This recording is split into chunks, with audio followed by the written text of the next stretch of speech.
Тапсыз бес көрінбейді. Сен менің бақытымсың, іздеген өмірден. Көлде жүзген аққуымсың, сұлулықты көздеген. Сен менің бақытымсың. 2000 жылдары мына магнитофон арқылы барлық жерде дәл осы махаббат мелодиясы ойнап жатушы еді ғой. Есіңізде ме? Туынды сол жылдары бірін-бірі ұнатқан талай жанның шаңырақ көтеруіне сеп болған еді. Олардың алғашқысы әннің сөзі мен сазын қатар жазып, тіпті орындаған Қанат Елікбаев екенін білесіз бе? Қызығы, өмірлік жарына айналатын қызды алғашында әншінің өзі емес, досын атқан. Бірақ бұл жеткенмен танысуға батылы бармапты. Мән-жайды білген соң өнер иесі жолдасына көмектесуді жөн көреді. Сөйтіп жүргенде бұрымдыға өзі ғашық болып қалады. Мұның бәрі Қанат Елікбаевтың студенттік шағының еншісіндегі естелік.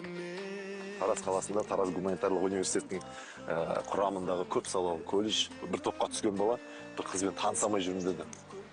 Сол мен айттым, уайымдамасын, мен өзін таныстырамын ғой дедім. Сол сәтте сыртынан көрсетіп, ішке аудиторияға кірдік.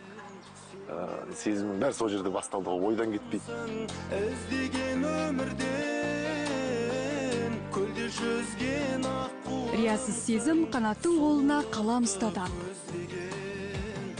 Өзім танысып, өзім таныстырамын деген қыздың сыртынан көріп, үйіне шығарып салып, бір рет ойымнан кетпей, сол лекцияны жазбай, ойыстып отырып, сенің бақытсызында сөзін жазамын.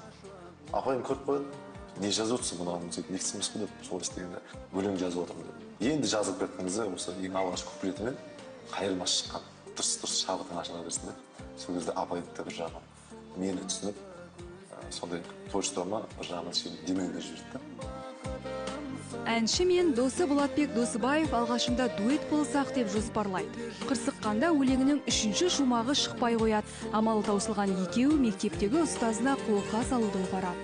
Ұстаз бен шәкірт арасындағы байланысты үзбеу үшін мен қолымнан келгенше көмектестім.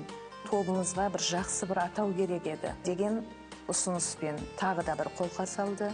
Менің ойымша, сендердің осы бір-біріңді рухани жағынан біріктіретін, қиындықтан қорықпайтын мүмкіндіктеріңді дәлелдейтін атау ол тек қана жігер болуы керек деп айттым. Сөйтіп, жігер деген топ пайда болды.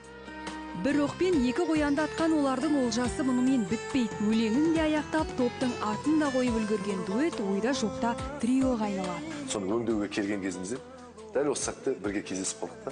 Данияр екеуміз, досынша Таңатаров ағамыз осы мектепте бізге терме үйірмесінен сондай ұстаздық етті.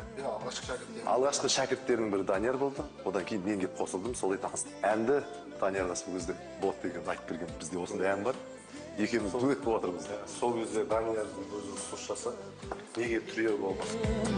Сен менің бақытымсың, іздеген өмірден, көлде жүзген аққуымсың, сұлулықты көздеген.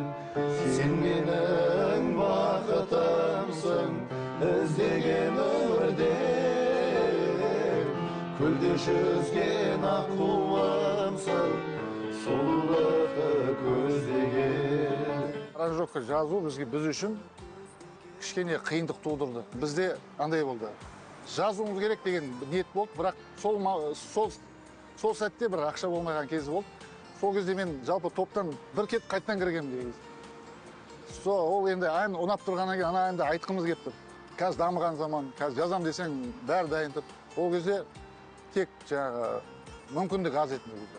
Ол кезде қалтадағы әр тиынның құны бар заман еді дейді топ мүшелері. Әйтпесе ән 7000 теңгеге жазылды десе сенбесіңіз анық. Сұлу саз жұртшылық арасына тарала бастаған тұста топты Музартпен шатастырушылар да көбейген. Кейін көптің көңілінен орнықты орын алуды көздеген трио бейнебаян түсіруді қолға алды. Біздің әндеріміз қазіргі таңда ностальгияға айналды, сағынышқа айналып жатыр. Бізді қайда жоқ кеттілер, сендер көп болды, іздеп жүреді, сағынып қалдық деген біздің балалық кездегі әндер ғой деген сияқты неше түрлі жаңа әдемі сөздерді естисің, бізге енді қазіргі таңда бізге шабыт беріп жатыр олар. Көздерімнен сен оны сезбе, жас тамшылайды.